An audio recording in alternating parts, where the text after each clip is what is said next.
Xin chào các bạn.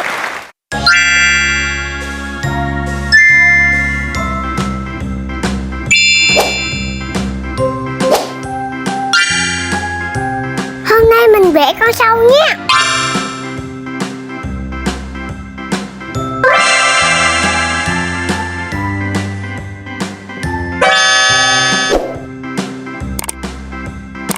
Một con sâu thiệt dài.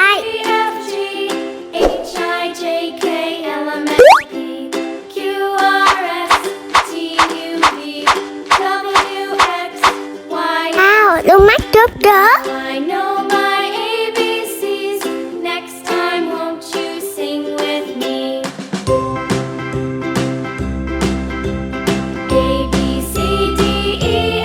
Sâu thì ăn lá cây.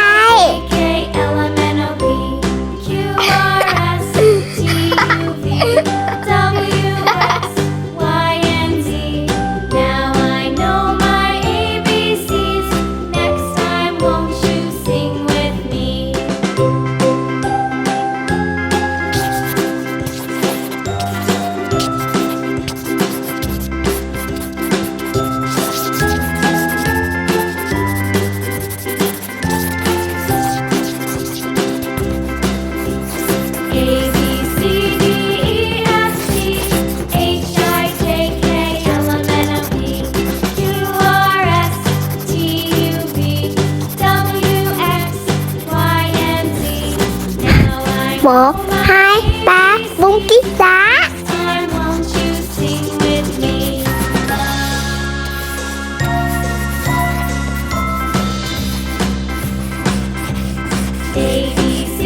Đăng ký kênh nhé.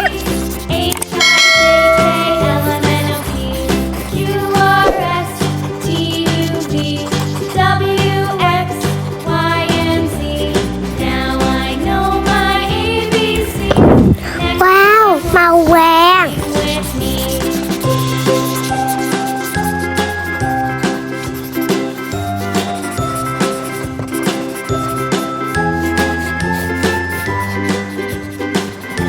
Chú sâu thật dễ thương.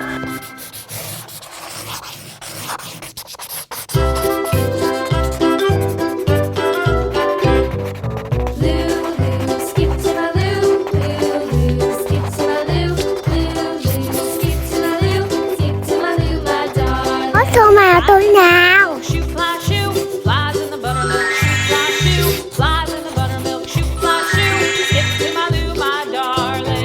Màu xanh nè, màu đỏ nè, màu vàng nè.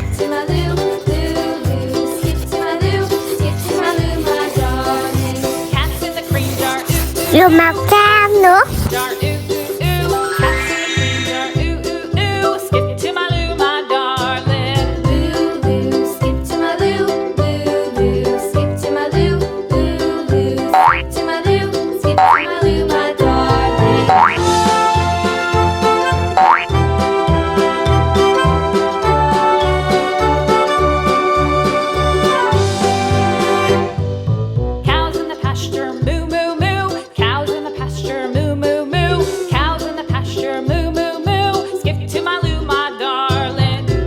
Đăng ký kênh nhé.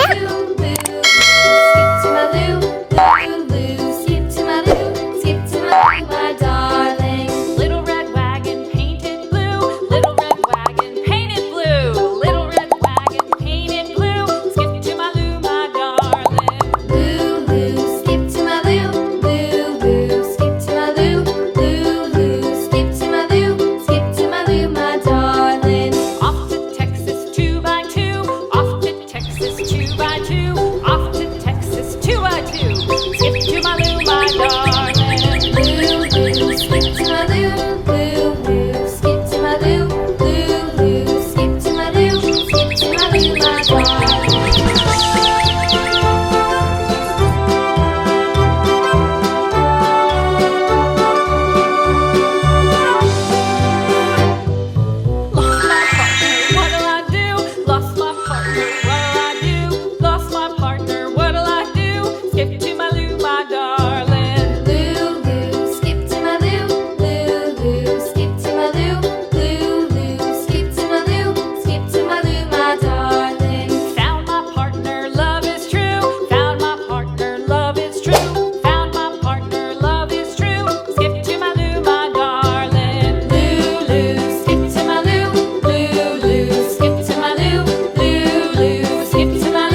một chiếc lá màu vàng.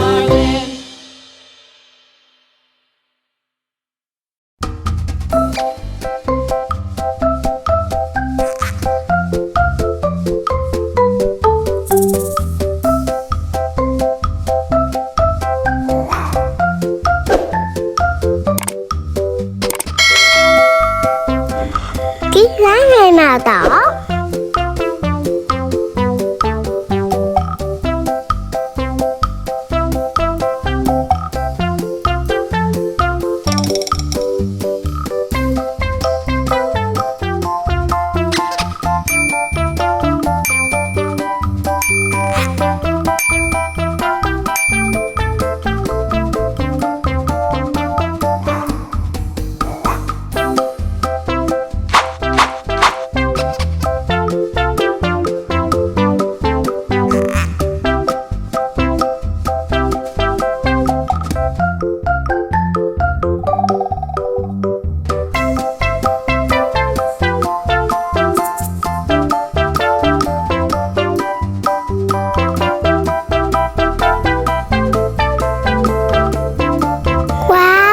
Một chiếc lá xanh.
Vẽ xong rồi các bạn ơi nha.